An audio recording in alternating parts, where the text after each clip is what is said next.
7월의 첫 번째 주일 한 해의 절반을 보내는 맥주감사절입니다. 여러분 한 해의 절반을 어떻게 보내셨습니까? 한 해의 절반을 생각하면서 저는 이번에 그 필리핀 마닐라 선교대회를 다녀오면서 한 방을 썼던 목사님과의 관계를 생각해 보면서 한 해의 절반이 그러지 않았나 하는 생각을 해봤습니다. 그건 무엇이냐면 제가 이제 코를 워낙 유별나게 고니까 어디 밖에 나가면은 누구랑 잠을 자느냐라고 하는 것이 참 좀 신경이 쓰여지는 그런 부분입니다. 원래 이제 저하고 같이 자기로 했던 목사님 한 분이 워낙에 예민한 분이라 바꿔달라고 해서 나는 뭐 별 상관없다고 하는 또 어떤 목사님하고 같이 한방을 쓰게 됐는데 실제로 그 목사님 아들이 어떻게 코를 고는지 뭐 저보다는 조금 들고 온다고 하는데 익숙해져 있어서 괜찮다 그래요. 그래서 한방을 쓰게 된 것이 얼마나 감사했는지 모릅니다. 그런데 이분이 잠을 하루에 5시간도 안 자요. 12시가 넘어서 잤다가 4시 반쯤 되면 일어나서 움직입니다. 저도 민감한 편이라 그 시간에 이제 바스락거리면은 선교대회를 가서는 새벽 예배를 드리지 않았어요. 왜냐하면 한 번 찬양 집회를 하는데 한 5시간, 6시간씩을 거의 매일 해요. 그러니까 그렇게 해 나가는 데 있어서 새벽 예배까지 드리고는 체력이 감당이 안 되니까. 그런데 결과적으로 보니까 하루에 한 4시간 정도씩 잠을 잔 것 같아요. 저는 7시간은 자야 되는 사람인데 하루에 3시간씩이 잠이 밀려놓으니까 하루 때는 괜찮고 이틀 때까지는 괜찮더니 3일째부터는 저도 버스에 앉기만 하면 뚝뚝 떨어지더라고요. 그러니까 인생이라고 하는 것이 어찌 보면 하나가 만족하면 또 하나가 또 그런 면이 있는 것이 인생이 아닌가 하는 생각을 하고, 그럼에도 불구하고 그 목사님하고 제가 방을 한 방을 쓰게 됐다는 것이 얼마나 감사한지. 왜냐하면 민폐를 안 끼치잖아요. 또 그분도 그분 나름대로 별 상관없이 주무셨던 그러한 것들을 생각해 보면서 이제 우리 인생이 그러하다라는 것입니다. 하나님께서 또 한 부분을 채워주시면 또 한 부분은 또 우리가 좀 부족하고, 그 부족한 것이 있어야 우리가 하나님께 기도합니다. 모든 것이 채워져 있으면 사람은 반드시 하나님께 기도하지 않게 되어져 있습니다. 그렇게 생각해 보면서 또 오늘 그 추수 때가 되어서 일꾼을 보내시려고 하는 우리 주님의 마음을 우리가 이 말씀 속에서 들여다보면서 우리의 감사절을 함께 돌아볼 수 있기를 바랍니다. 본문 1절부터 보도록 하겠습니다. 그 후에 주께서 따로 70인을 세우사 친히 가시려는 각 동네와 각 지역으로 둘씩 앞서 보내시며 라고 말씀하고 있습니다. 본문에서 말씀하고 있는 그 후에라고 하는 것은 그 전에 어떤 말씀이 있었느냐. 손에 쟁기를 들고 뒤를 돌아보는 자는 내게 합당치 않다라고 하는 주님의 말씀을 기억하실 것입니다. 제가 주님을 따르고 싶습니다. 그런데 제 아버지와 어머니를 장사한 뒤에 따르겠습니다 라고 제자를 이야기를 했어요. 어떤 사람이. 근데 거기서 아버지 어머니가 곧 돌아가시게 돼서 그것을 장사하겠다는 것이 아니라, 제가 주님을 따르고 싶은데 아버지 어머니가 지금 계시니까 아버지 어머니가 돌아가실 때까지는 내가 모시다가 그 다음에 제가 주님을 따르겠습니다 하는 말이에요. 그 말씀이. 그런데 아버지 어머니가 돌아가시는 것이 언제 돌아가실지 모르잖아요. 그것이 5년이 될 수도 있고 10년이 될 수도 있고 하니까 우리 주님께서 나는 따르려거든 지금 당장 놓고 따라와야지 그 뒤에는 합당하지가 않다. 왜냐하면 나는 지금 쟁기를 들고 밭을 가는 중인데, 쟁기를 들고 밭을 갈다가 그 모든 시간들 다 보내고 나서 갈게 되면 언제 씨 뿌리고 언제 추수하느냐, 이 말씀에 때라고 하는 것에 대해서 주님께서 말씀하시는 것이에요. 그리고 나서 우리 주님께서 제자들을 보내시게 되는 것입니다. 그런데 오늘 본문에 따로 70인을 세우사라고 말씀하고 있는데, 이 70인을 세우셨다라고 하는 말씀이 대단히 중요한 의미를 가져요. 그냥 70명이다라고 하면은 12명의 제자 외에 또 다른 그룹의 70인의 제자 그룹이다라고 하는 것으로만 이해를 할 수 있는데, 이 70이라고 하는 숫자는 창세기 10장에 보게 되면 열국의 숫자를 열거할 때에 70개국이 나옵니다. 히브리어 본문에는 70개국이고 70인역에는 72개국으로 나오는데, 원래 히브리어는 70개국으로 되어져 있어요. 그래서 우리도 70개국으로 이해를 합니다. 그런데 70인을 보내셨다라고 하는 것은 열방을 향한 선교를 의미하는 것이에요. 비록 유대 지방으로 우리 주님께서 제자들을 보내고 계시지만, 그러나 이 말씀은 이후에 기록이 되어지고 이후에 복음을 전하는 사람들에게 전해졌을 때 그 속에 있는 숨어져 있는 의미를 그때 다시 깨닫게 될 때 이건 주님께서 이미 보내시면서 유대로 비록 보내시는 것이고 유대인들을 70명을 가려서 보내는 것이지만 그러나 이 안에는 장차 열방을 향해서 선교를 하게 될 사람들을 이 안에 이미 포함하고 있는 주님의 의도가 이 안에 들어져 있는 거예요. 우리는 세상을 볼 때에 우리 눈앞에 있는 것밖에는 보지 못해요. 그러나 주님께서는 그 이상의 것들을 보고 준비하시는 것이죠. 우리가 눈앞에 있는 것 이상을 본다고 한다면 우리가 또한 하나님이 될 수밖에 없겠죠. 우리가 하나님이 되고자 하면 다른 모든 것이 모자란데 눈앞에 있는 것만 보이는 결핍된 이상한 존재가 되어버릴 것입니다. 그렇기 때문에 우리는 하나님만 바라보고 나아가는 것이 맞다라고 하는 것입니다. 그러면서 둘씩 서로 보냈어요. 유능한 사람은 혼자 가는 것이 편할지도 모를 겁니다. 똑똑하고 능력 있고 힘 있고 하는 그런 사람들은 혼자서 모든 일을 해결하는 것이 편할 수도 있을 것이에요. 그것이 효율적일 수도 있을 것입니다. 그러나 그것은 우리 주님의 방법은 아닙니다. 우리 주님은 둘씩 짝을 지어서 서로의 모자라는 부분을 보충하게 하신 것이 우리 주님의 방법입니다. 교회도 마찬가지입니다. 어떤 뛰어난 사람도 있고 또 그렇지 않으면 그 뛰어난 사람이 도움을 받아야 되는 것도 있고 인간사 모든 것이 그렇습니다. 그렇기 때문에 우리 그리스도인들은 세상에 나가서 사역을 할 때 모든 삶을 살아나갈 때 내가 좀 뛰어나다고 할 때 그 뛰어난 것을 아낌없이 옆에 있는 사람과 나눌 줄 아는 나눔이 필요합니다. 또한 조금 모자라는 부분이 있어도 남에게 도움을 받는다고 할지라도 그에 대한 감사를 잊지 말라는 이야기는 아닙니다. 그러나 그것으로 부끄러워할 필요는 없는 것입니다. 왜냐하면 하나님은 서로 협력하여 선을 이루도록 애초에 우리를 만드신 분이시기 때문에 그렇습니다. 그렇게 해서 주님께서 보내시는데 이 본문 속에서 또한 중요한 말씀이 있어요. 친히 가시려는 곳으로 그들을 보내셨다는 것입니다. 친히 가시려는 것. 주님이 가고자 하는 것이에요. 자, 그러면 이 말씀은 두 가지 의미를 가져요. 시간상으로 우리 주님께서 제자들을 보내실 그때에는 우리 주님이 실제로 친히 가실 수 있어요. 그런데 제자들 대신 보내신 것이지만 예수님께서 부활하시고 승천하셔서 하나님 우편에 계신 때에는 이제는 하나님이 직접 하시는 것이 아니라 친히 가시고자 하는 그곳으로 우리를 보내신다라고 하는 것이에요. 왜 우리를 보내시는가? 그것은 2절에 이르되 추수할 것은 많되 일꾼이 적으니 그러므로 추수하는 주인에게 청하여 추수할 일꾼들을 보내주소서 하라. 추수 때이기 때문에 그렇다는 것이에요. 이 추수 때라고 하는 것이 보리를 거두는 때, 밀을 거두는 때하고 포도를 거두는 때가 있을 거예요. 밀을 거두는 때는 조금 나을 것입니다. 시간이라고 하는 것이. 그러나 포도를 거둘 때에는 바로 이 포도를 거두지 않으면 1년 농사 다 지어놓은 것이 그냥 하루 이틀 사이에 물러져서 다 망쳐버릴 수가 있어요. 그럼 밀 추수는 그러지 않을까요? 우기가 닥치면 기껏 잘 익어놓은 그 보리들, 밀들 그냥 비가 와버리면은 속수무책으로 썩는 겁니다. 이 세상에 알곡들이 가득하게 되어져 있는데 중요한 것은 그 알곡들을 거둘 일꾼이 없다라고 하는 것이 우리 주님이 보시는 그러한 그 봄이었어요. 그렇기 때문에 그 속으로 제자들을 보내셨다라고 하는 것입니다. 어찌 보게 되면 우리 눈에는 추수할 때가 아닌 것처럼 보일 수도 있을 것입니다. 그러나 보내시는 주님의 뜻을 따라서 갈 때 주님은 따로 그곳에서 당신이 추수하고자 하는 것들을 준비하고 계신다라고 하는 사실입니다. 그러면서 주님은 3절에 갈지어다 내가 너희를 보냄이 어린 양을 이리 가운데로 보낸 것 같더라.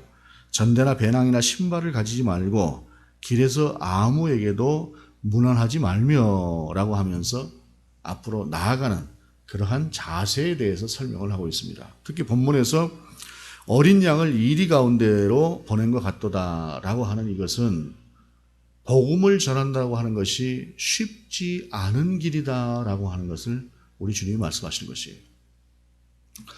어느 때나 복음을 전도하는 것이 쉬웠던 때는 사실상 별로 없습니다. 물론 우리나라 같은 경우에는 한 70년대는 복음을 전하는 것이 참 쉬웠어요. 그때는 교회를 세우면은 조금만 목사님이 열심을 내고 해도 금방 교회들이 부흥했던 때가 한 10여 년 있었습니다. 그러나 그 뒤로 점점 복음을 전하는 것이 어려운 세대가 있습니다. 그러니까 위험한 것도 있지만 어려운 때도 있다라고 하는 사실이에요. 그렇기 때문에 오늘 본문은 마치 너희를 보내는 것이 어린 양을 이리때로 보낸 것 같다라고 하는 것은 위험한 것만을 포함하는 것이 아니라 어려운 것도 포함을 한다라고 할 수가 있어요. 그러니까 오늘의 이 시대를 살아가면서 주님의 눈에는 추수할 것들이 가득하지만 우리 눈에는 현재 우리가 눈에 보이는 환경이라고 하는 것은 도대체 복음을 전하기 어려운 그러한 상황도 있다라고 하는 사실입니다. 물론 파송의 의미라고 하는 것이 가서 전도지를 주면서 예수 믿으세요 라고 하는 것만이 전도냐 선교냐라고 하는 것은 아닙니다. 다른 여러 가지의 방법들, 그러나 내가 그리스도 이름으로 나아가는 것은 어찌되었든 그렇게 쉬운 것은 아닌 것이 그때나 지금이나 마찬가지다라는 것입니다. 그러면서 본문은 길에서 아무에게도 문안하지 말라라고 말씀하고 있어요. 길에서 아무에게도 문안하지 말라라고 하는 것은 어떤 말씀입니까? 우리가 한 동네에 살면서 서로 만날 때에는 이거 식사하셨습니까? 안녕하십니까? 라고 인사하면서 끝나지만 그러나 이 동네를 떠나서 다른 동네로 갔을 때, 이 도시를 지나서 다른 도시로 갔을 때에 예를 들어서 대전쯤만 갔어도 우리 교인들을 서로 만났다고 치십시다. 그러면 동네에서 인사하듯이 안녕하세요 하고 그냥 지나갑니까? 아이고 어쩐 일로 여기 오셨냐고 인사하면서 반갑게 인사를 하지 않겠어요? 오늘 본문은 그런 것이에요. 길게 인사하지 말라는 거예요. 그 인사하고 인사치레하고 우리 식사라도 합시다 하고 와서 밥 한 그릇 먹고 차 한 잔 마시고 이러면서 시간 보내는 것이 아니라 파송을 했으니 바쁘게 가서 선교를 하라 라고 하시는 것이에요. 그러면서 본문은 전대나 배낭이나 신발을 가지지 말라라고 말씀하고 있어요. 전대가 뭡니까? 돈통이지요. 배낭은 뭡니까? 일하는데 필요한 것들을 가득가득 채워가는 거예요. 그러지 말라는 것입니다. 신발은 지금 신고 있으면 그 신발 하나만 가지고 가라라는 것이에요. 왜? 필요는 내가 채워준다는 것입니다. 이 부분이 참 대단히 중요합니다. 필요를 주님께서 채워주신다고 하는 것을 우리가 알아요. 그런데 살아가면서 주님께서 탁탁 채워주는 그러한 때가 있는 반면에 또 어떤 때는 이 채워주시는 때가 참 안 맞아요. 내 생각과 안 맞는 때가 있어요. 전에는 예를 들어서 필요한 것이 있어도 길게 가면 일주일이면 주님께서 채워주셨다. 시간상으로 볼 때에. 근데 어느 순간인가 한 달이 가도 안 채워주시는 것이에요. 사람 믿음이라고 하는 것이 딱딱 채워질 때는 믿음이 큽니다. 그런데 시간이 가도 안 채워질 때는 그 믿음이 크지 않게 돼 있어요. 반드시 사람은 거기에서 힘들어지는 단계로 가게 돼 있습니다. 2달 걸려, 3달 걸려. 이럴 때에 사람은 분명히 채워주신다고 했는데 라고 하는 그 하나님을 바라보면서 그 안에서 동요가 일어나게 돼 있습니다. 그러나 주님은 분명히 말씀하십니다. 전대도 가지지 마라. 배낭도 가지지 마라. 신발은 너 신고 있는 것만 가지고 가라 라는 것이, 이것이 세상을 살아가면서 특별히 하나님께서 파송하시는 사람들에 대한 이야기지만 이 세상을 살아가는 우리에게도 동일하게 적용되는 말씀이라는 것이. 물이 없었어요. 이스라엘 백성이 광야를 지나가는데 우리 주님이 물이 없는 것을 모르시나요? 시험해 보시는 것이죠. 실제로 광야에서 물이 없을 때 그것이 얼마나 힘들겠습니까? 물이 없으면 죽는 겁니다. 그래도 너는 나를 보라는 것이에요. 이게 주님의 뜻인 것입니다. 곧 죽을 것 같아도 나를 봐라.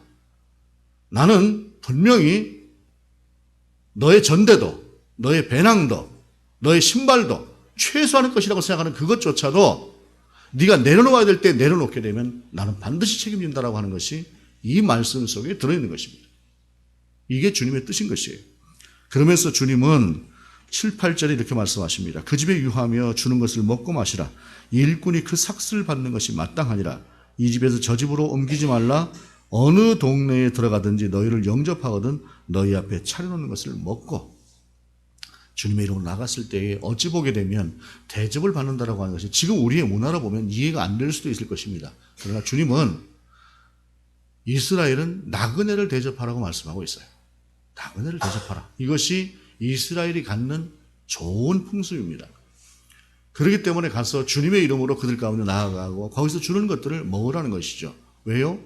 나그네를 대접하라는 말씀대로 그들이 그들을 대접했을 때에 하나님께서는 그 말씀에 순종하는 그들은 그들대로 하나님께서 채우실 것이라는 것이에요.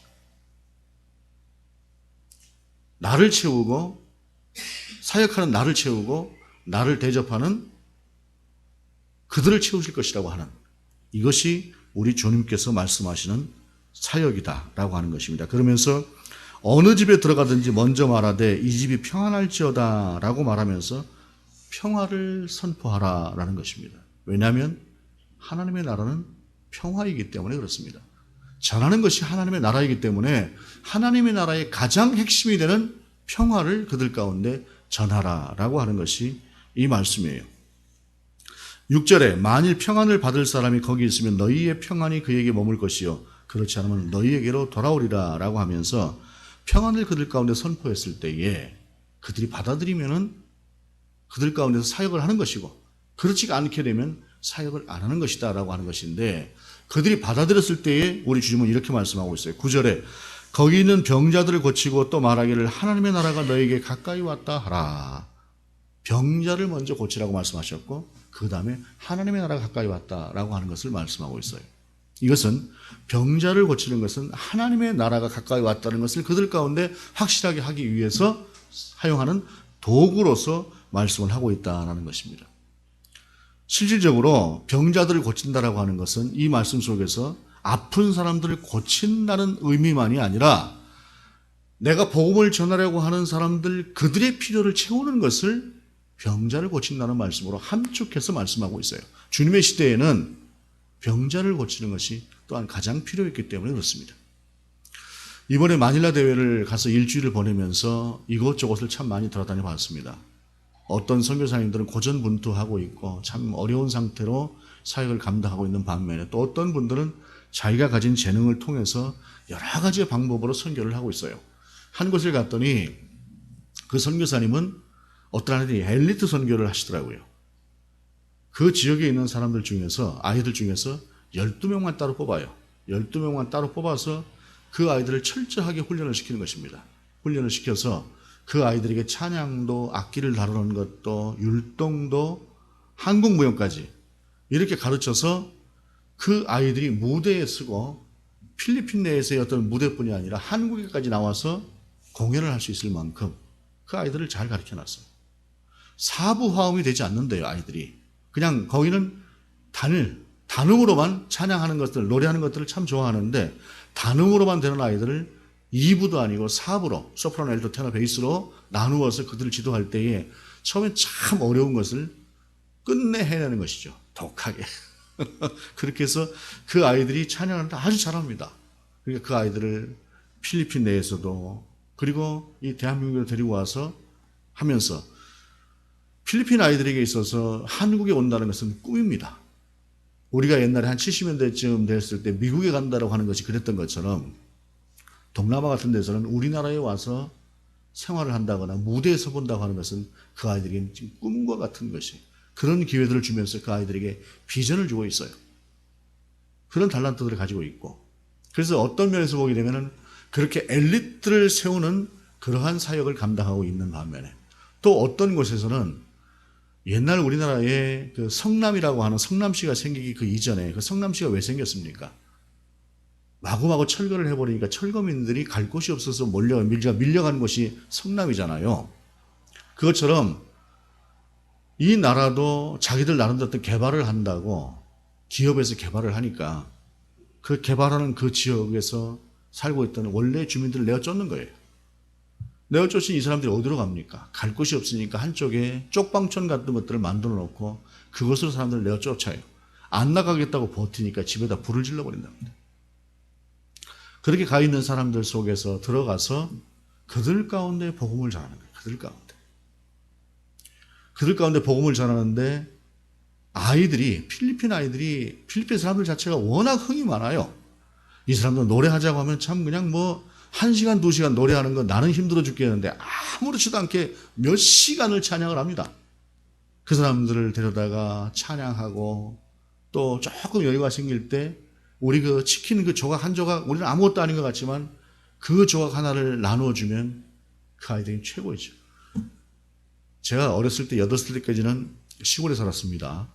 학교를 갔다 오는 길에 송강사로 수학여행을 가는 여고생들이 지나가요. 송강사로 수학여행을 가는 여고생들을 이렇게 보고 있으면 그 여고생들 중에 긍휼히 여기는 마음으로 껌 하나를 던져줍니다. 껌 하나를 받으면 며칠 동안 횡재한 것 같아요. 며칠 동안 횡재한 것 같아요. 그러니까 그런 거예요. 그 아이들이 그 아이들에게 조금씩 이렇게 나눠주고 또 그러면서 그 아이들을 불러서 찬양하고 함께 흥겹게, 그리고 드럼을 사다 주고 기타를 사다 주고 하면서 아이들이 기타를 치고 드럼을 치고 그런 악기들을 다루게 하고 함께 찬양을 하고, 그 속에 이제 조금씩 예수님이 누구신가라고 하는 것을 가르치기 시작하는 거예요. 예수님도 좋고 뭐 부처도 좋고 다 좋다고 하는 아이들 가운데 그게 아니야. 예수님은 유일한 우리의 구원이야 라고 하는 것을 그렇게 하면서 그들 속에 가르치고 있는 분들이 있고, 또 어떤 이들은 학교를 세워서 교육으로 초등학교 과정, 중학교 과정, 고등학교 과정을 그 안에서 해내면서 그들 속에 또 복음을 전하고, 또 어떤 곳에서는 병원 시설을 갖춰놓고 일주일에 한 번씩 어떤 때는 내과 의사가 가고 어떤 때는 치과 의사가 가고 또 어떤 때는 누가 와서 치유할 수 있도록 그 사람들하고 협력을 맺어서 사역을 감당하기도 하고 하는 그 사역들이 어떤 곳은 교육으로, 어떤 곳에서는 엘리트를 키움으로, 어떤 곳은 실제로 병원에서 아이들을 고침으로, 또 어떤 곳에서는 그 힘들고 어려운 그 난민촌과도 같은 그곳에 들어가서 그들과 함께 먹고 마시고 그들을 세우면서 그런 사역을 감당하고 있는 이 모습들이 바로 병자들을 고치고라고 하는 그 말씀 속에 다 포함이 된다라고 하는 것입니다. 그러면서 10절에 이렇게 말씀하고 있어요. 대단히 중요한 말씀입니다. 10절 11절에 어느 동네에 들어가든지 너희를 영접하지 아니하거든 그 거리에 나와서 말하되 너희 동네에서 우리 발에 묻은 먼지도 너희에게 떨어버리노라 라고 하면서 선포를 하라는 것이에요. 이 말씀을 얼핏 오해를 하면 우리가 지금은 이제 그런 것이 별로 없습니다만 옛날에는 뭐가 좀 기분이 상하고 아주 그냥 딱 자기 감정을 표현할 때 퇴하고 침을 뱉는 어떤 그러한 것들이 우리나라에도 있었습니다. 지금은 그런 분들이 거의 없지만 그런 것처럼 오해를 할 수가 있어요. 오늘 본문의 말씀을 가서 발에 먼지도 털어버리노라 라고 하는 것이 그게 아니에요. 너희는 분명히 지금 복음을 받고 있지 않은 자들이다라고 하는 것을 분명히 그들 가운데 선포하라는 것이에요. 그리고 그 다음에 중요합니다. 그러나 하나님의 나라가 가까이 온 줄 알라 하라. 너희는 분명히 지금 복음을 받아들이고 있지 않지만 그러나 하나님의 나라는 이미 가까이 왔다. 마지막으로 그들 가운데 선포하는 거예요. 마지막으로 그들 가운데. 그렇기 때문에 발에 먼지를 털어버리는 것은 퇴하는 그런 행동이 아니라 마지막으로 그들 가운데 그럼에도 불구하고 하나님의 나라는 가까이 왔다라고 하는 사실을 선포하는 그러한 말씀입니다. 그러면서 12절에 내가 너희에게 말하니 그날의 소돔이 그 동네보다 견디기 쉬우리라. 이 말씀은 제자들이 하시는 말씀이에요. 그들 가운데 이렇게 말하는 것이 아니라 제자들 가운데 복음을 받아들이지 않는 그들이 소돔과 고모라의 때보다도 더 힘들어질 것이다. 그러니 이 말씀은 무엇이라고요? 허투루 살지 말라는 거예요. 허투루 정신 차리고 너희가 복음을 제대로 전해라 라고 하시는 말씀입니다. 그런데 결과가 어떻게 됩니까? 17절에 보게 되면 70인이 기뻐하며 돌아와 이르되 주여 주의 이름이면 귀신들도 우리에게 항복하더이다. 주님이 말씀하신 대로 순종하고 나간 거예요. 전대도 갖지 않고 배낭도 갖지 않고 신발도 갖지 않고 가면은 평안을 먼저 선포하고 받아들이면 그곳에 가서 병자들을 고치고 하나님의 나라를 선포하고, 그렇지 않은 곳에는 분명하게 선명하게 선을 그으면서 너희는 하나님의 나라를 거역하는 사람들이다. 그러나 하나님의 나라는 가까이 왔다라고 하는 걸 선포하고 주님께서 말씀하시는 그대로 그들이 살았더니 귀신들도 우리에게 항복하더이다라고 하는 그 말씀을 그들이 하고 있다는 것입니다. 여기는 명백하게 주님이 하라는 대로 순종했던 제자들의 삶이 있었기 때문에 그런 것이, 그랬을 때에 주님의 역사는 일어나는 것이다라는 사실입니다. 저도 그렇고 여러분도 그렇고 우리는 얼마나 하나님의 뜻대로 살고 있는 사람들일까요? 얼마나 하나님을 바라보고 살고 있는 사람들일까요?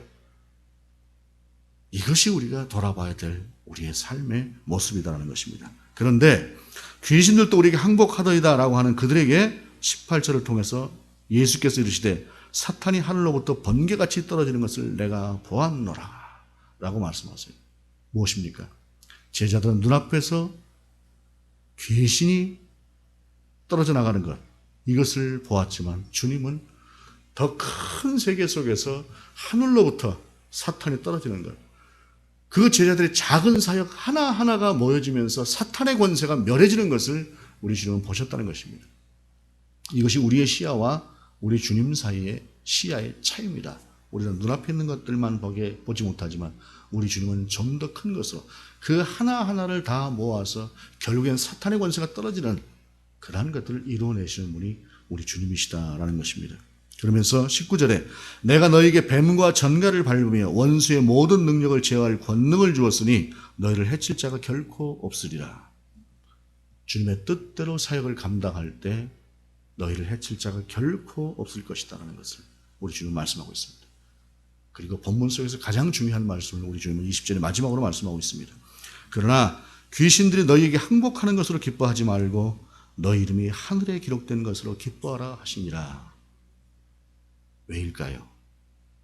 이 세상의 나라가 아무리 내가 힘있고 능있게 이 땅 가운데서 사역을 감당하고 해낸다고 할지라도 그것은 하나님의 나라를 위해서 내가 하는 것이기 때문에 그렇습니다. 그 하나님의 나라에 내 이름이 기억되어지고 우리 주님이 기억한 바 되고 그리고 그 하나님의 나라가 온전히 내게 이루어졌을 때에 그 기쁨이라고 하는 것은 제자들이 다녀와서 평안을 선포하고 평안할지어다 라고 했는데 제자들이 돌아왔을 때 그 성취감이 얼마나 컸겠어요? 귀신들도 쫓겨나더이다. 기쁨이 안에서 넘쳐 흐르고 평안이 넘쳐 흐르는 그런 상황이 분명히 있었을 것입니다. 그러나 하나님의 나라는 이 땅에서 아무리 크고 기쁨이 넘치는 그런 것과는 비교할 수가 없는 가치를 가진 것이 하나님의 나라다라는 것입니다. 이것은 기쁠 때만이 아니라 슬프고 어려울 때에도 우리가 여전히 바라봐야 될 가장 중요한 가치다라고 하는 것입니다. 이것이 주님께서 오늘의 말씀을 통해서 저와 여러분에게 주시는 하나님의 말씀입니다. 우리의 가치가 어디에 두어져 있는 것일까요? 우리의 반년은 어떻게 살아온 것일까요? 그래서 우리는 무엇으로 귀신들도 항복하더이다 라고 제자들이 하나님 앞에 주님 앞에 내려드린 것이 있다고 한다면 우리는 무엇으로 주님 앞에 내려드리고 있을까요? 어쩌면 빈손일 수도 있습니다. 그러나 주님은 분명히 말씀하십니다. 귀신이 쫓겨나는 것, 너희가 1년을 살아내고 6개월을 살아내고 뭐 이만큼 잃었다 하는 것, 그거 가지고 기뻐하지 마라. 너희 이름이 하늘에 기록된 것으로 기뻐하라. 그 가치로 살아가라 라고 하는 것이 이 맥추절 저와 여러분에게 주시는 말씀입니다. 여러분, 어떤 이는 우리의 10분의 1도 안 되는 그 작은 돈을 가지고 힘겹고 어렵게 살아가고 있습니다. 눈으로 볼 때 어쩌면 정말로 저들은 어떻게 라고 하는 안타까움이 들 수밖에 없는 그러한 것이 우리의 삶입니다. 그러나 그것이 가치는 아닙니다. 누가 뭐라고 해도. 우리의 가치는 우리보다 10배를 잘 살고 우리보다 100배를 잘 사는 사람들, 그 이상을 잘 사는 사람들 주위에 아무리 있다고 할지라도 그러나 가치는 그것이 아니라는 것입니다. 우리보다 10배, 100배 가난한 그들과 우리가 그 가치에서 다름이 없는 것처럼 똑같다라고 하는 사실입니다. 그것이 우리 주님 앞에서 귀신이 쫓겨나는 것을 기뻐하지 말고 너희 이름이 하늘에 기록된 것으로 기뻐하라라고 하는 그 주님의 말씀이다라고 하는 것을 기억하면서 비록 우리가 어쩌면 전대도 없고 배낭도 없고 여유는 신발 한 켤레가 없는 그런 삶일 수도 있어요. 막 기쁘게 주님 앞에서 항복하더이다 라고 하는 희열이 넘치는 그런 삶일 수도 있지만 그 삶이 어떤 삶이 되었든 저와 여러분은 하나님의 나라를 기뻐할 수 있는, 하나님의 나라를 예배할 수 있는 그런 삶을 살 수 있기를 원합니다. 기도하시겠습니다. 주님, 우리의 이름이 하늘에 기록된 것으로 기뻐하게 하시옵소서. 하나님의 나라의 가치에 대한 우리의 마음과 우리의 눈이 점점 더 커지게 하시옵소서. 주 예수 그리스도의 이름으로 기도드립니다. 아멘.